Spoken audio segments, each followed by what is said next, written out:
మనకి సీజనల్ వైజ్గా వచ్చేటువంటి జలుబు దగ్గుని నివారించడానికి ఆరోగ్యంగా ఉండడానికి ఆయుర్వేదంలో ఒక చక్కని చిట్కా ఉంది. ఇది చాలా సులువైన చిట్కా అనమాట.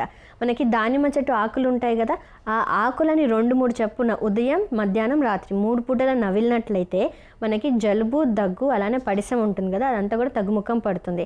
కొంచెం నవిలిన తర్వాత ఒక గ్లాస్ గోరువెచ్చని నీళ్ళు తాగితే దాని యొక్క బెనిఫిట్స్ అధికంగా ఉంటాయి. సో సీజనల్ వైజ్గా వచ్చేటువంటి జలుబు దగ్గు నివారించడానికి ఈ చిట్కాను అందరూ కూడా ఉపయోగించండి. ఆరోగ్యంగా ఆనందంగా ఉండండి.